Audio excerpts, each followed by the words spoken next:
Hello dear parents and students. In this video we will study about chapter number 11 that is nature's treasures. तो treasures का meaning होता है खजाने. Okay तो इस चैप्टर में वो बहुत सारे खजाने जो नेचर हमें प्रोवाइड करती है, ठीक है, उनके बारे में हम स्टडी करेंगे और मेनली जो 6 मेन ट्रेजर्स है नेचर के उनको हम स्टडी करेंगे इस चैप्टर में. और वो कौन कौन से खजाने हैं? वो होंगे air, water, sunlight, forest, soil, minerals and rocks. ये जो सॉइल, मिनरल एंड रॉक है ये एक ही हेडिंग के अंदर हम स्टडी करेंगे.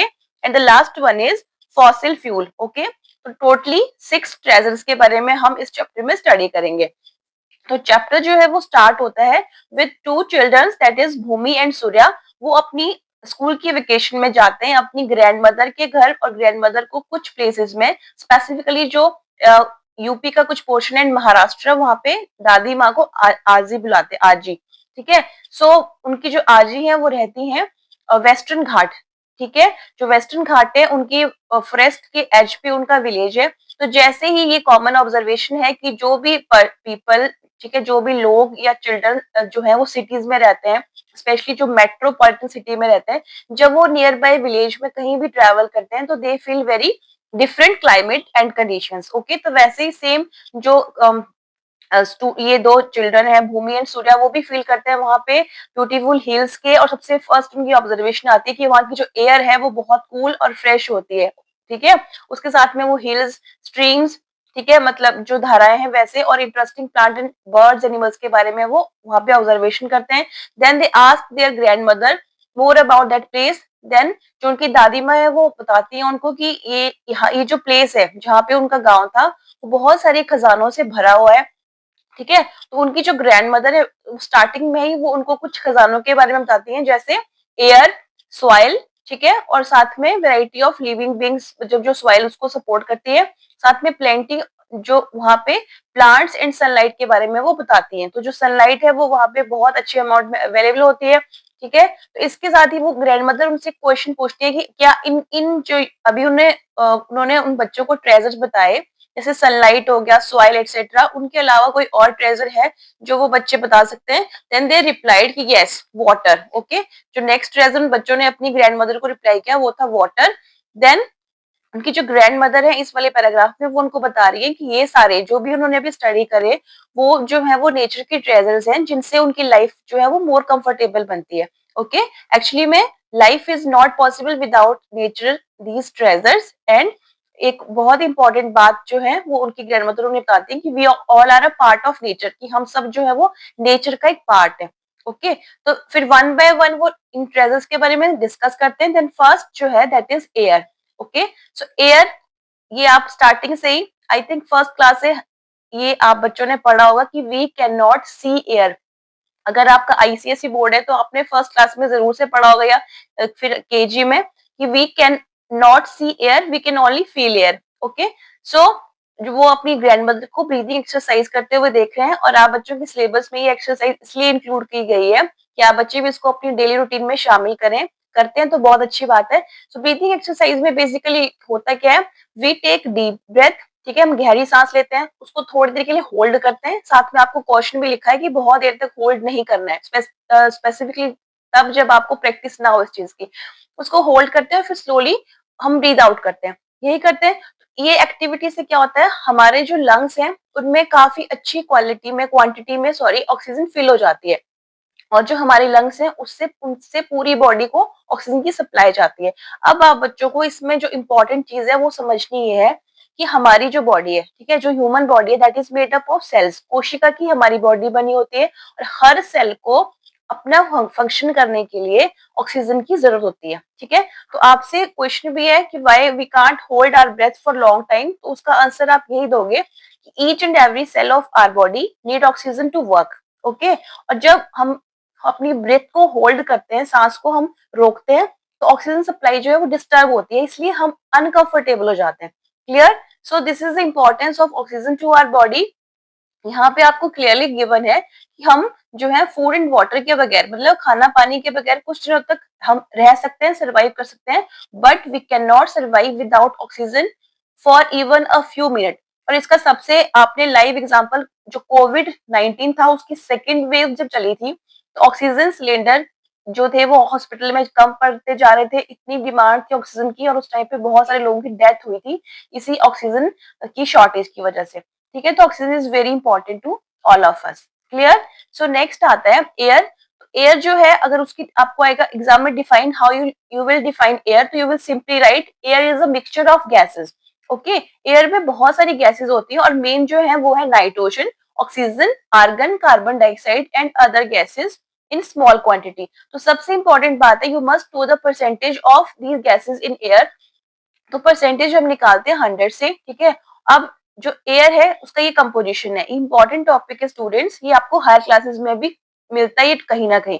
सो नाइट्रोजन जो है वो है 78% एटमॉस्फेयर में, ऑक्सीजन इज 21% और रेस्ट है कार्बन डाइऑक्साइड। ये सारी गैसेस मिलके 1% बनाती हैं। तो ये जो 1% है उसमें से जो CO2 है कार्बन डाइऑक्साइड, इसका होता है 0.04%। Okay, this is the percentage of carbon dioxide. Clear?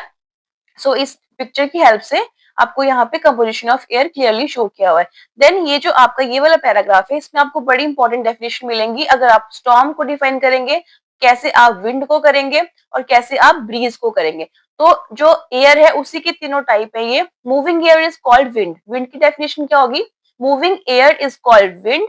Bridge को हम डिफाइन करते हैं when we feel cool and relaxing air is there, that is known as breeze. Okay, breeze होता है इट ब्लो जेंटली, जब जेंटली एयर ब्लो करती है then उसको ब्रीज बोलते हैं, और जब वो फास्ट ब्लो करती है देन उसको स्टॉर्म बोलते हैं, जो कुछ टाइम पे नुकसान भी बहुत सारे करते हैं।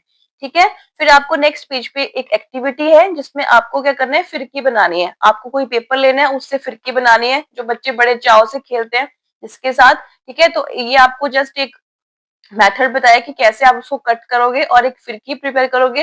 और आपने क्या करना है, फिर उस फिरकी को या तो अपने माउस से एयर ब्लो करके रोटेट करना है, या फिर आप जब रन करोगे उसको लेके तब भी वो क्या करेगी, वो घूमेगी। ठीक है, तो ये आपको इसलिए एक्टिविटी बताइए so that you can easily understand the principle of wind mill. अब बच्चों यहाँ पे ये जो है इनको पवन चक्की, विंड मिल्स को हिंदी में पवन चक्की बोलते हैं। ठीक है, तो ये जो पवन चक्की है इनके बहुत सारे फायदे हैं। किस लिए? यहाँ पे देखो, यहाँ पे इसके फायदे दिए हैं कि विंड मिल्स जो है वो रन फ्लोर मिल्स, ठीक है, जो आटा चक्की है उनको रन करने के काम पे आती हैं ये। या फिर वाटर अगर हमें वेल से निकालना है, कुएं से पानी निकालना है, उसके लिए यूज होते हैं, या फिर they are use to generate electricity. बस इनकी याद रखना एक ही लिमिटेशन है कि ये सिर्फ उन एरियाज के लिए सुटेबल है जहाँ पे अच्छी खासी क्वांटिटी में हवा चलती हो, मतलब विंडी एरियाज जो है। अगर हम नॉन विंडी एरियाज में सोचें कि ये प्रोडक्ट काम करेगा तो ये ऐसा नहीं करता, तो वो इसकी लिमिटेशन है। ठीक है, तो इसके बाद ये करके यहाँ पे इस वाले जो पैराग्राफ है इसमें आपको तमिलनाडु में, राजस्थान में और महाराष्ट्र में बहुत सारे जो विंड मिल जहाँ पे हैं उन एरियाज के नाम बताए हुए हैं। और साथ में आपको ये भी पूछा है कि अगर ऐसी जो जो इंडिया है उसके अदर पार्ट्स में अगर ऐसे एरियाज हैं तो you have to mention that. Clear? Then come to the next page, that is we have learn. अब एयर के बारे में हमने पढ़ लिया, it is very important to us, और क्यों है वो भी हमने स्टडी कर लिया। अब आपको नेक्स्ट जो ट्रेजर है, मतलब अगला खजाना जो नेचर का है वो है वाटर। तो उसकी स्टार्टिंग जो है यहीं से हो गई लास्ट पैराग्राफ से, कि जब आपको पानी की इंपॉर्टेंस कब पता चलती है, स्पेसिफिकली जब हम प्यासे होते हैं और हमें पानी ना मिले, है ना। तो water is the next treasure. तो जो बच्चे, यहाँ पे एक पिक्चर बनी हुई है जिसमें उनकी जो ग्रैंड मदर है, उनकी आजी है, वो क्या कर रही है, वाटर कैन से जो पार्क जो वहां पे गार्डन में प्लांट्स हैं या हर्ब्स हैं उनको वो वाटर कर रही हैं, वैसे बच्चे भी कर रहे हैं। साथ में उन्होंने अपनी ग्रैंडमदर के साथ में जो काउस थी, मतलब गायें थी, उनको ट्रफ ऑफ वाटर होता है, जैसे कोई खाली सा, मतलब एक कोई चीज बनी हो पत्थर की या किसी और चीज की, जहाँ पे पानी को डालते हैं पशुओं के लिए, ठीक है, देते हैं। तो वैसे उन्होंने वहां पे भी हेल्प करी। तो फिर वाटर की इंपॉर्टेंस अब उनकी ग्रैंडमदर उनको बता रही है कि वाटर जो है वो बहुत सारी डेली एक्टिविटीज पे काम आता है। तो वो जो गर्ल है रिप्लाई करती है भूमि कि हमें वाटर ड्रिंकिंग के लिए चाहिए। साथ ही उसके बाद आपको है कि बहुत सारी एक्टिविटीज जो है वो जो आपकी पानी से, ठीक है, डेली लाइफ में आपको अच्छे से पता है कितनी एक्टिविटीज होती हैं जिनमें वाटर का यूज होता है। You can simply right about any one और टू ऑफ देम। क्लियर? सो उसके बाद आते हैं कि बहुत सारी, वही जो इस बच्चे ने अभी आंसर करना है वही आगे दिया है कि बहुत सारी एक्टिविटीज के लिए हम वाटर का यूज करते हैं। ओके, साथ में फील्ड में, एग्रीकल्चर में और इंडस्ट्री पर्पज में भी वाटर का यूज है। अब जो ये वाला पैराग्राफ है बच्चे, ये बहुत इंपॉर्टेंट है। क्यों? क्योंकि इसमें हम बहुत सारी इंपॉर्टेंट चीजें जो है वो लर्न करेंगे। और इसमें इंटरेस्टिंग क्या है, सबसे इंटरेस्टिंग बात है कि जो अर्थ का, जो हमारी अर्थ का 2 थर्ड सरफेस है, मतलब 2/3 जो हमारी पूरी अर्थ का हिस्सा है that is covered by water. ठीक है, अब सबसे बड़ी बात यह है कि अर्थ पे जितना वाटर है उसमें जो 97% वाटर है, ठीक है, जो 97% वाटर है that is in the सेलाइन form. सेलाइन मतलब वो खारा पानी है, तो ये हमारे यूज का नहीं है। ओके, अब बचा कितना, 3%। अब इस 3% वाटर में जो 2.5% वाटर है वो हमारे लिए अनअवेलेबल है, मतलब 97% हो गया खारा पानी सेलाइन वाटर, 3% हो गया फ्रेश वाटर जिसको हम यूज कर सकते हैं। पर इस 3% में से जो आपका 2.5% वाटर है वो हमारे लिए उपलब्ध नहीं है। क्यों? क्योंकि वो आइस कैप्स की फॉर्म में, ग्लेशियर्स की फॉर्म में, या फिर अंडर डीप अंडर मतलब बहुत नीचे अर्थ के, वो हम ले नहीं सकते, तो उस फॉर्म में अब हमारे लिए रहता कितना है, 0.5%। तो only 0.5% of fresh water is available for human consumption या फिर अदर लिविंग ऑर्गेनिजम्स। तो सोचो पानी कितना इंपॉर्टेंट है और कितनी कम क्वांटिटी में ये है। ठीक है, तो ये इस पैराग्राफ से क्लियर हो गया। उसके बाद अब बात करते हैं हम कि जो इसीलिए जो उनकी ग्रैंड मदर है वो उनको बता रही है कि we should use the water with care. फिर उसके बाद आपके लिए एक बड़ी इंटरेस्टिंग सी एक्टिविटी 11.3, जहाँ पे आपको बहुत सारी जो आपकी हाउस होल्ड एक्टिविटीज है जो आप डेली परफॉर्म करते हो उनको लिखा गया एक तरफ, और एक तरफ आपको पूछा गया कि हाउ इज वाटर वेस्टेड। तो आप बच्चे बड़े आराम से रिप्लाई कर सकते हो, क्योंकि जनरली आप लोग ही नहीं, हम सब जो है वो कहीं ना कहीं वाटर वेस्ट करते हैं इन सब एक्टिविटीज में। और साथ में आपको ये बताना है कि सजेस्ट वे, आपको वे बताना है कि कैसे आप इस वेस्टेज को जो इन मेथड से होती है उसको आप रोक सकते हो। ये भी क्लियर। उसके बाद आपने क्या कंक्लूजन निकाला, कंक्लूजन हमने यही निकाला कि हमारे पास सिर्फ 0.5% वाटर है जिसको हम यूज कर सकते हैं, तो उसको हमें वाइजली यूज करना है, और कुछ मतलब ऐसे मेथड जो है यहाँ पे वो हमें फॉलो करने हैं जिससे वाटर सेव रहे। ठीक है, फिर कंट्री तो हमारी ब्लेस्ड है ही, क्योंकि हमारे पास बहुत सारी नदियां हैं, धाराएं हैं, बट उन नदियों में या फिर वाटर जो सोर्सेज हैं वहां पे हमने प्लास्टिक बैग्स, ठीक है, या फिर इंडस्ट्रीज का वेस्ट या फिर उनको पॉल्यूट होते देखा हुआ है, हमारे सामने ये एक्टिविटीज भी होती हैं। ठीक है, तो इसमें क्या बताया गया नेक्स्ट वाले में, वी शुड स्टॉप या we should control all the activities जो वाटर को पॉल्यूट करती हैं, हमें वाटर को पोल्यूशन से बचाना है। ठीक है, सो नेक्स्ट आता है कि अब फ्रेश वाटर सोर्सेज जो है वो लिमिटेड है, वो तो हमने स्टडी अभी कर ही लिया। ठीक है, साथ में इंडिया जो है उसमें हर एरिया में अलग अलग वाटर की एक्सेसिबिलिटी है, हम लोगों को आसानी से पानी मिल जाता है, बट बहुत सारे ऐसे एरियाज हैं जहाँ पे बहुत मुश्किल से इवन पीने का जो पानी है वो भी बहुत दूर से लाना पड़ता है वहां की लेडीज को या जेंट्स को। तो इसीलिए वाटर है that should be use judicially, मतलब वाइजली। ओके, साथ में उसको स्टोर करना भी जरूरी है। तो स्टोर करने के अंदर में एक इंटरेस्टिंग सा टॉपिक है रेन वाटर हार्वेस्टिंग का। तो रेन वाटर सबको पता है बारिश का पानी, और हार्वेस्ट का मतलब उसको स्टोर करना। तो इसको अगर डिफाइन करना होगा तो कैसे करेंगे, it is the practice of collect and store rain water for future use. ठीक है, ताकि उसको बाद में हम यूज कर सकते हैं। तो एक पिक्चर के हेल्प से ये बताया गया कि कैसे रेन वाटर को स्टोर करते हैं, और ये एक ओल्ड प्रैक्टिस है, बहुत सारे स्कूल्स में भी ऐसे जो ये रेन वाटर हार्वेस्टर बने हुए हैं जहाँ पे पानी स्टोर हो सके। ठीक है, सिमिलरली आपको यहाँ पे एग्जाम्पल दिया है बावड़ी का, अगर आप बच्चों ने कभी देखी है इसको, मतलब लोकल लैंग्वेज में बॉडी भी कहते हैं, कई जगह पे बावड़ी भी कहते हैं, गुजरात में इसको बाव कहते हैं। तो वहां पे ये क्या है, एक पत्थर मतलब जो स्टोन्स है उनकी ये एक स्ट्रक्चर होता है उनसे बना हुआ। ये सिर्फ जो है वो बारिश के पानी को ही कलेक्ट नहीं करता, आसपास अगर कोई वाटर का सोर्स है ना तो वहां से भी पानी जो है वो सीपेज के थ्रू, मतलब रिसाव के थ्रू इनमें कलेक्ट होता है और यूज के लिए काम आता है। ठीक है, मतलब उसको यूज कर सकते हैं। तो नेक्स्ट जो है इसमें बस इतना ही बताया गया है। ठीक है, you can discuss more about this bawdis etcetera with your parents and teachers. तो नेक्स्ट पेज पे है, अब इम्पोर्टेंट है वर्ल्ड वाटर डे। ठीक है, यू शुड नो कि जो वर्ल्ड वाटर डे है वो मनाते हैं 22 एवरी ईयर। और साथ में एक और पॉइंट नोट कर लेना, 22 जो अप्रैल है उसमें वर्ल्ड अर्थ डे मनाते हैं। 22 मार्च को हो गया वाटर डे, और 22 अप्रैल को अर्थ डे, वर्ल्ड अर्थ डे। और इनका मोटिव क्या है, लोगों के मन में या लोगों के जो नेचर में एक चीज को लाना कि how we can store water and we should not waste water, क्योंकि water is very important for our survival। अब जो नेक्स्ट टॉपिक स्टार्ट होगा वो इसी के जो ऊपर वाला टॉपिक था उसके एंड पैराग्राफ से, कि ये जो हमने चैप्टर किया था स्टडी, हमने वीडियोस में भी किया है, a journey through states of water. तो वहां पे आप बच्चों ने इवेपोरेशन का कंसेप्ट क्लियरली स्टडी किया है, और इवेपोरेशन होता है सनलाइट में। अब जो सन है वो इंपॉर्टेंट रोल प्ले करता है वाटर की इवेपोरेशन में। जैसे आपकी आपने कभी अपनी ग्रैंड मदर को या फिर मदर को देखा होगा जो कच्चे आम काट के वो सुखाते हैं, तो उनका वाटर कहाँ जाता है? एटमॉस्फेयर में। और कौन लेके जाता है उसको? Sun. Okay, so next nature treasure है दैट इज सन, मतलब solar energy, energy from the sun. अब इसमें आपको क्या करना है, you have to study about the solar energy. Example क्या है, जो उनकी ग्रैंड मदर है वो जो मिर्च जैसे सुखाते हैं ताकि वो बाद में काम आ सके, तो वैसे ही बहुत सारी एक्टिविटी को फिर भूमि ड्रॉ भी करती है, जैसे प्लांट्स जो है वो सनलाइट का यूज कर रहे हैं या फिर कपड़े सूख रहे हैं। ऐसी 2-3 एक्टिविटीज की आप भी अपनी बुक में या फिर रफ नोटबुक में पिक्चर ड्रॉ कर सकते हो जहाँ पे सनलाइट जो है वो आपकी हेल्प कर रही है। ठीक है, तो फिर उसके बाद जो है नेक्स्ट पेज पे जो बच्चे हैं वो एक काव को ग्रेज करते हुए देख रहे हैं। ठीक है, तो वो आपस में फिर डिस्कस करते हैं। जो गर्ल है वो बोलती है कि जो काव है वो क्या कर रही है, वो ग्रास से एनर्जी ले रही है, जबकि वो बॉय बोलता है कि काव जो है वो ग्रास तो खा रही है बट इस ग्रास को ग्रो होने के लिए एनर्जी सन ने दी, इसीलिए जो काव है वो सन से एनर्जी ले रही है। ठीक है, तो अब आपको सिर्फ क्वेश्चन है कि किसकी स्टेटमेंट सही है। गर्ल के अकॉर्डिंग काव डायरेक्ट ग्रास से एनर्जी ले रही है और बॉय कह रहा है कि वो ले रही है एनर्जी सन के थ्रू, क्योंकि ग्रास जो है उसको ग्रो करने में सन हेल्प कर रहा है।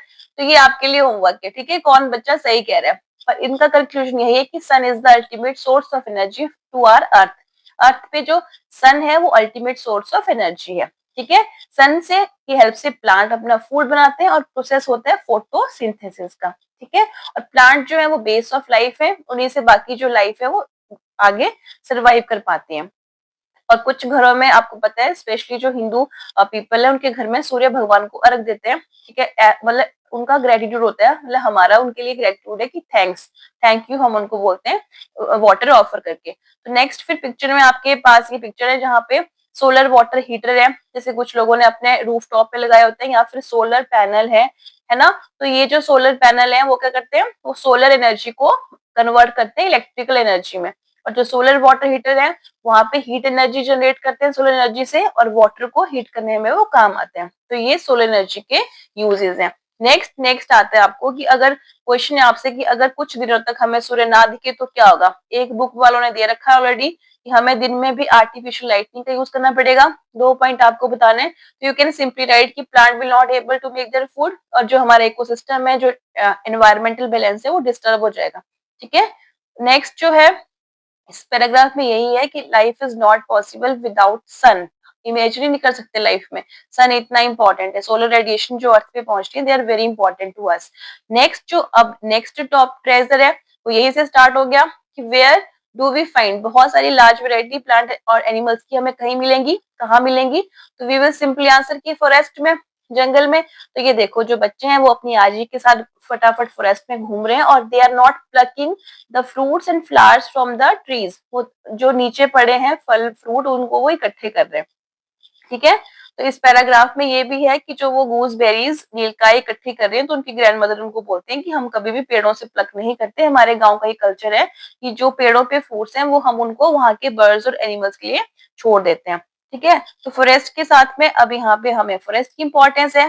तो फॉरेस्ट जो है वन या जंगल बोल दो, उनके बहुत सारे फायदे हैं। सबसे पहला क्या है, वो दे ब्रिंग रेन। ठीक है, कभी भी नोटिस करना बच्चों लाइफ में, जहां पे थिक और डेंस एरिया होंगे फॉरेस्ट के वहां पे हमेशा बारिश ज्यादा होती है, क्योंकि वो इवेपोरेशन और कंडेंसेशन के प्रोसेस जो है वो फॉरेस्ट से डायरेक्ट लिंक्ड है। क्लियर, तो वहां पे वाइल्ड एनिमल्स का होम भी है बहुत सारी, हमें हमें और खुद के लिए इतनी सारी चीजें जो है वो फॉरेस्ट से मिलती हैं। ठीक है, चाहे वो लकड़ी हो गई या फ्रूट्स हो गए या कोई और हर्ब मतलब मेडिसिनल यूज हो गए एटसेट्रा। तो आपसे यहाँ पे 2 इंपॉर्टेंट आपको पॉइंट स्टडी करने हैं। एक है वन महोत्सव, और ये वन महोत्सव जो बनाते हैं ये बनाते हैं जुलाई के हर साल जुलाई के मंथ में 1 वीक तक ये चलता है। और इसमें क्या करते हैं, न्यू प्लांट्स को ग्रो करते हैं। ठीक है, और लोगों में अवेयरनेस होती है कि we should we should conserve our forest. ठीक है, क्योंकि they are very useful to us. उसके बाद आपसे क्वेश्चन है कि what are the consequences. Consequences होते हैं परिणाम, पेड़ों को काटने के क्या क्या परिणाम हो सकते हैं। तो बस जिस चीज के जो फायदे हैं, अगर उन चीजों को हम कट करेंगे वो चीजें नहीं रहेंगी तो वही उनके नुकसान बन जाएंगे। ठीक है, जैसे अगर पेड़ नहीं रहेंगे तो ऑक्सीजन का अमाउंट कम हो जाएगा, बारिश प्रॉपर नहीं होगी, बहुत सारे प्रोडक्ट्स जो हम लोग लेते हैं वो हमें नहीं मिलेंगे, और जितने भी ये वाइल्ड एनिमल्स है ना या फिर बर्ड्स हैं वो सारे के सारे आके हमारी ही लोकेलिटी में रहेंगे और हमें नुकसान पहुंचाएंगे। So these are all are the result of deforestation. Clear? और यहाँ पे ये जो लेडीज खड़ी हैं एक पेड़ के आसपास, तो ये एक बड़ा फेमस आंदोलन था स्टूडेंट्स, जिसको चिपको आंदोलन बोलते हैं, और ये एक्चुअल में हुआ था 1970 के अराउंड। और कहाँ पे हुआ था? उत्तराखंड में, जो पहले उत्तर प्रदेश का पार्ट था, ठीक है, बाद में ये अलग हुआ है यूपी से। तो वहां पे जो लोग थे उन्होंने पेड़ों की कटाई को रोकने के लिए वो पेड़ों से ऐसे चिपक जाते थे ताकि पेड़ों को वो ना काटे बाहर की कंपनी या इंडस्ट्री वाले। तो इसलिए इस आंदोलन को बोलते थे चिपको आंदोलन। और उन्होंने अपने जो गांव के फॉरेस्ट थे उनको सेव कर लिया था इस आंदोलन के थ्रू। ठीक है, सो नेक्स्ट आते हैं नेक्स्ट पेज पे, दैट इज, अब ये वॉक जब बच्चे कर रहे थे तो उन्होंने बहुत सारे लीव्स को, यहाँ पे इस वाले पैराग्राफ में इंपॉर्टेंट जो आपको समझने के लिए वो है रिसाइकलिंग इन नेचर। अब इसमें हमने समझना क्या है कि जैसे जो प्लांट्स हैं वो ग्रो करने के लिए सॉइल में से न्यूट्रिएंट लेते हैं, फिर आफ्टर डेथ वही प्लांट जो है वो डेथ के बाद मिट्टी में मिलके वही न्यूट्रिएंट सॉइल में दोबारा से रिलीज कर देते हैं। तो इसको बोलते हैं रिसाइकलिंग, मतलब ये साइकिल चलता रहता है। ठीक है, इसको बोलते हैं रिसाइकलिंग इन नेचर। क्लियर? अब सॉइल की बात कर रहे हैं, तो नेक्स्ट जो टॉपिक है, नेक्स्ट जो खजाना नेचर का वो है सॉइल। इसके साथ में हम स्टडी करेंगे रॉक्स एंड मिनरल्स को। तो सॉइल मिट्टी सबको पता है, सॉइल, ठीक है। अब जो सॉइल है उसको ये यहाँ पे बताया गया कि ये जो बच्चे हैं वो अपनी जब बाजी के घर लेते हैं तो वो वापस आते हैं तो वो देखते हैं कि उनकी जो दादी है वो प्रिपेयर कर रही है सॉइल, किसके लिए? For planting some vegetables. तो सॉइल को हल्का सा पहले गीला करते हैं, फिर उसके बाद जो लम्स होते हैं उसमें, मतलब जो उसमें हार्ड पार्ट है उनको सॉफ्ट करते हैं। ठीक है, तो उसके बाद जब वो बच्चे नोटिस करते हैं तो उन्होंने अर्थवर्म भी देखे। तो ये इंपॉर्टेंट है, अर्थवर्म्स को फार्मर का फ्रेंड बोलते हैं क्योंकि बहुत सारे जो ह्यूमस है या ऑर्गेनिक मैटर है वो सॉइल में ऐड करते हैं और लूजनिंग ऑफ सॉइल में भी हेल्प करते हैं। ओके, सो नेक्स्ट आता है, आपको एक एक्टिविटी बताएगी जिसमें आपको क्या करना है, अलग अलग एरिया से सॉइल कलेक्ट करनी है और उसको आपने ऑब्जर्व करना है अपनी नेक्ड आई से भी और मैग्नीफाइंग लेंस को भी यूज करके। तो जब आप ये एक्टिविटी परफॉर्म करोगे ना तो आपको ये रिजल्ट मिलेंगे कि जो सॉइल है वो देखने में तो हमें क्लियरली दिखता है कि ओनली मिट्टी है, बट जब हम उसको मैग्नीफाइंग लेंस के थ्रू देखते हैं तो उसमें बहुत सारी हमें सॉइल के अदर अदर जो ऑर्गेनिजम्स हैं वो भी विजिबल होते हैं। साथ में उसमें पेबल, स्टोन एक्सेट्रा भी होते हैं और हर एरिया की सॉइल जर्नी अलग अलग होती है। क्यों? क्योंकि वो डिपेंड करता है वो किन टाइप के उसमें मिनरल्स हैं या मटेरियल उसमें डले हुए हैं। ठीक है, जैसे यहाँ पे एक पिक्चर है ब्यूटीफुल सी जहाँ पे ये जो है वो बैलों की हेल्प से ये फार्मर जो है फ्लोइंग कर रहा है। ठीक है, सो उसके बाद है हाउ सॉइल इज फॉर्म्ड। ये जो सॉइल है बच्चे की बनती कैसे है, तो याद रखना सॉइल जो है it is formed by disintegration. Disintegration होता है ब्रेक डाउन। ब्रेक डाउन किसका होता है? रॉक्स का। और एक्शन कौन करता है उसमें, हेल्प कौन करता है? Sunlight, water and living organism. और सॉइल बनने में बहुत सारा टाइम लगता है, इवन बहुत सारे ईयर्स लगते हैं, तो ये बहुत स्लो प्रोसेस है। ओके, सो नेक्स्ट है soil is of different type. कुछ जो सॉइल है वो एग्रीकल्चर के लिए काम आती है और कुछ जो सॉइल है अलग टाइप की होती है वो ब्रिक्स को बनाने में काम आती है, जो जिससे फिर बिल्डिंग्स बनती हैं। अब फॉरेस्ट में वैरायटी ऑफ सॉइल्स है। अब यहाँ पे आप बच्चों को बहुत सारे पिक्चर के थ्रू बताया गया है कि कैसे जो डिफरेंट मटेरियल है नेचर से मिला हुआ हमें सॉइल की फॉर्म है या रॉक्स की फॉर्म है, तो वो उनका यूज क्या होता है? Rocks used for roofing. अगर आप कभी हिली एरिया में गए हो तो ये वाले जो छत है ये बड़ी कॉमन है। ठीक है, तो ये भी एक रॉक के टाइप से बनती है। उसके बाद ये ब्रिक्स हैं, लैटेराइट रॉक्स। और पुराने टाइम पे जो एरो हेड्स थे मेड फ्रॉम स्टोन्स, वो पत्थरों से बनाते थे जिनसे जो पुराने टाइप के ह्यूमन बींग थे पुराने टाइम के वो एनिमल्स का शिकार करते थे, है ना। हैंड एक्सेस के एग्जाम्पल हैं और साथ में आपको मार्बल माइनिंग का एक पिक्चर इसमें दिया हुआ है। अब सॉइल तो बनती है रॉक से बाय देयर ब्रेकडाउन। अभी जो रॉक्स हैं वो किससे बनती है? What are rocks made up of? They are made up of minerals. Okay, important metals जो है like aluminium, gold, copper and iron, वो कहाँ से एक्सट्रैक्ट करते हैं, मतलब निकालते हैं उनको मिनरल से। और ये जो मिनरल्स हैं साथ में ये एयरप्लेन, कार, ज्वेलरी, कॉस्मेटिक्स और बनाने में यूज होते हैं। और साथ में जो ये हमारे मोबाइल एक्सेट्रा होते हैं ना, मोबाइल फोन, इनमें भी कुछ ना कुछ जो मटेरियल है जैसे चिप वगैरह है वो गोल्ड, सिल्वर, कॉपर या कोबाल्ट की बनी हुई होती है। तो ये एग्जांपल है naturally occurring gold. Gold actually में ऐसे अकर करता है, फिर जो ज्वेलरी वगैरह बनती है उसकी रिफाइनिंग से या मॉडिफिकेशन से बनती है। ओके, साथ में आपको मटेरियल है फाउंड इन नेचर, ये अलग अलग टाइप के पिक्चर्स है। तो फिर रॉक्स जो है वो इम्पोर्टेंट प्ले तो हमारी लाइफ में करती हैं प्ले। जैसे रॉक सॉल्ट हम यूज करते हैं अपने घरों में, बट इनको बनने में बहुत सारे टाइम लगता है, स्पेशली मिलियंस ऑफ ईयर्स। तो at least we should conserve. Okay, मतलब जो चीज जितने यूज किया उसको यूज करो, वेस्ट किसी भी चीज को मत करो। उसके बाद अब ये है कि ये जो रॉक्स एंड मटेरियल है, अब जैसे हमने स्टार्टिंग से हम स्टडी करते आ रहे हैं कि जब भी कोई ट्रेजर खत्म होने वाला होता है तो अगला जो ट्रेजर है उससे उसकी कोई एक दो लाइनें ऊपर ऑलरेडी लिखी हुई हैं। तो वैसे ही इसमें दिया गया है कि ये जो मिनरल्स वगैरह ये रॉक्स इनको ट्रांसपोर्ट कैसे करते हैं। तो ट्रांसपोर्ट करने के लिए हमें ट्रांसपोर्टेशन चाहिए और वो चलता है फॉसिल फ्यूल से। ठीक है, तो नेक्स्ट जो खजाना है बच्चे वो है फॉसिल फ्यूल्स, उनको हिंदी में बोलते हैं जीवाश्म ईंधन।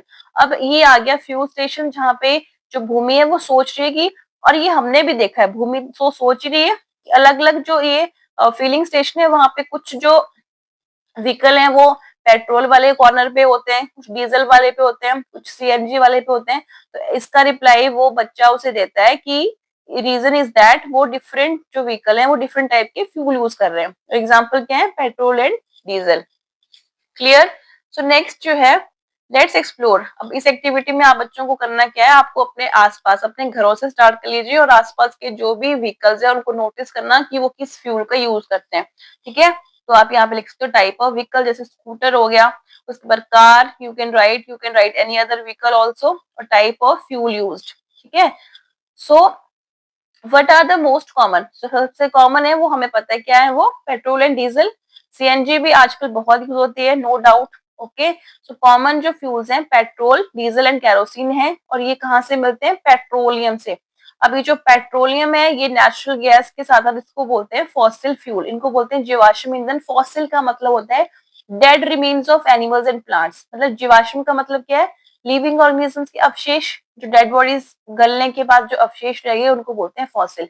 अब ये फॉसिल फ्यूल इनको इसलिए बोलते हैं कोल एंड पेट्रोलियम को या केरोसिन को, क्योंकि ये जो लिविंग ऑर्गेनिज्म की डेड बॉडीज हैं उनसे बनते हैं, और इनको भी मिलियन ऑफ ईयर ही लगते हैं बनने में, और एक्शन इनके ऊपर करते हैं माइक्रो ऑर्गेनिजम्स। ठीक है, जब ये धरती के नीचे दब जाते हैं। अब जो नेचुरल गैस है उसको कुकिंग में यूज करते हैं, और साथ में जनरेटिंग इलेक्ट्रिसिटी। और जो ये सीएनजी है, compressed natural gas, CNG is a type of natural gas जिसको कंप्रेस करके व्हीकल को रन करने में यूज करते हैं, और ये बहुत ज्यादा क्लीनर फ्यूल है as compare to coal and petroleum, ये ज्यादा पोल्यूशन नहीं करता। ओके, फिर उसके बाद यहाँ पे आपको दिया गया, डू यू नो कि पहले जो थे वो कोयला, लकड़ी या फिर उपलों को, डंक के होता है उपले जो गोबर से बनते हैं, ठीक है, उनको यूज करते थे कुकिंग में, और आजकल साफ सुथरी एलपीजी का यूज करते हैं, उससे पोल्यूशन भी नहीं होता। ओके, सो नेक्स्ट जो टॉपिक है वो यहीं पे coal, petrol and natural gas. तो अब ये जो फॉसिल फ्यूल है again they are found in limited quantity. तो सब जैसे बाकी सोर्सेज का हमने किया कि we should use them wisely, तो we should use them wisely also. और साथ में सबसे इनका नुकसान ये है फॉसिल फ्यूल का कि they produce lot of smoke, बहुत धुआं ये प्रोड्यूस करते हैं आफ्टर यूज। सो यहाँ पे आपको बताया गया है कि how we can reduce the use of fossil fuel, क्या हम अल्टरनेट पाथ फॉलो कर सकते हैं, पैदल चलो या फिर पब्लिक ट्रांसपोर्ट यूज कर लो अपनी गाड़ी ले जाने की बजाय। ठीक है, साथ में you can give some more ways. Next आता है 11.7, इसमें इंपॉर्टेंट है natural resources, renewable and non renewable. अब नेचुरल का मतलब होता है प्राकृतिक, जो हमें नेचर से मिलते हैं वो नेचुरल हो गए, जैसे सनलाइट, वाटर, एयर, सॉइल, जो अब तक हमने स्टडी किए। फॉसिल फ्यूल भी नेचुरल की रिसोर्सेज है, ठीक है, क्योंकि हम उनको बना नहीं सकते। और साथ में आते हैं मैन मेड सोर्सेज बच्चे, उनको वो मैन मेड होता है जो ह्यूमन बीइंग ने खुद बनाया अपने कंफर्ट के लिए, जैसे प्लास्टिक, प्लास्टिक नेचर ने नहीं बनाई, है ना, प्लास्टिक हो गया, या बहुत सारी जो अदर मटेरियल हैं जैसे साइकिल, पैनल, या जो भी हमने व्हीकल बनाया वो मैन मेड है। अब जो नेचुरल रिसोर्सेज हैं उनमें आपको दो टाइप के रिसोर्सेज मिलेंगे, एक मिलेगा आपको रिन्यूएबल मतलब नवीनीकरणीय, जिनका जो फिर से जो है वो प्रोड्यूस हो सके, और दूसरा होता है नॉन रिन्यूएबल, जिनको हम दोबारा प्रोड्यूस नहीं कर सकते। तो ये इंपॉर्टेंट है। जैसे जो हमने रिसोर्सेज अभी पढ़े कौन कौन से, एयर, वाटर एंड फॉरेस्ट, ये ऐसे सोर्सेज हैं जो क्या कर सकते हैं, जो जो रिसाइकिल रहते हैं, जो रिन्यूएबल हो जाते हैं। ठीक है, कुछ हद तक। अब तो वाटर भी नॉन इसमें ही जा रहा है, क्योंकि ये भी बहुत कम इसका अमाउंट होता जा रहा है, बट फिर भी वाटर साइकिल की वजह से इसको ये आता है किसमें, रिन्यूएबल सोर्सेज में, रिसोर्सेज में। और साथ में उसके बाद है नॉन रिन्यूएबल, जो हम बिल्कुल ही नहीं बना सकते और जो अगर एक बार खत्म हो गए तो दोबारा बनने के चांसेस बहुत कम है, क्योंकि इनको बनने में बहुत टाइम लगता है। और एग्जाम्पल क्या आएंगे इनके? Mineral, soil, rock, coal, petroleum and natural gas. Specifically जो आपके फॉसिल फ्यूल है वो सारे किसमें आते हैं? नॉन रिन्यूएबल रिसोर्सेज में। ठीक है, उसके बाद लास्ट में आता है रिसोर्सेज वी यूज। अब बच्चों ने पूरा डिस्कस करके, पूरा एंजॉय करके अपनी हॉलीडेज का वो वापस अपनी अम्मा के साथ, मतलब मदर के साथ जा रहे हैं। तो जैसे ही ये जनरली हम लोगों ने भी देखा है, जब हम ऐसे हिलीज और विलेज एरिया से सिटी की तरफ को आते हैं तो स्काईलाइन, मतलब आसमान का कलर भी चेंज होता है ना, और साथ में पोल्यूशन इतना होता है। तो वैसे वो बच्चे डिस्कस करते हैं अपनी मदर के साथ, then their mother told them कि this is the pollution due to, mainly due to fossil fuel. जो जो ये कार से निकलने वाला धुआं है, या फैक्ट्रीज हो गई उनसे निकलने वाला धुआं, these are the main reason for pollution in the cities. Clear? और साथ में आप बच्चों को चैप्टर के लास्ट में जो नेचुरल रिसोर्सेज आप यूज करते हैं, चाहे वो क्लॉथ वॉश करने के लिए, चाहे टॉयज बनाने के लिए, या फिर जो लकड़ी यूज करते हैं हम ईंधन के रूप में पतंग बनाने के लिए, या फिर ब्रेकफास्ट के लिए, तो इसमें आपको नेचुरल रिसोर्सेज के नाम भी बताने हैं। और इस चैप्टर में जो हमने सीखा वो यही था कि नेचर ने हमें बहुत सारे खजाने दिए हैं, but we should use them wisely, क्योंकि most of them are in limited amount, और human population day by day बढ़ती जा रही है। लास्ट में एक बड़ी सुंदर सी लाइन जो है वो मोहनदास करमचंद गांधी ने लिखी है या बताई है कि अर्थ जो है वो इतना तो हमें प्रोवाइड करती है कि हर आदमी की जरूरत पूरी हो सके, पर लाइफ जो है वो किसी इंसान की भूख को नहीं मिटा सकती, क्योंकि आदमी की जो भूख है वो तो अनलिमिटेड है। ठीक है, this is all about this chapter. Thanks for watching.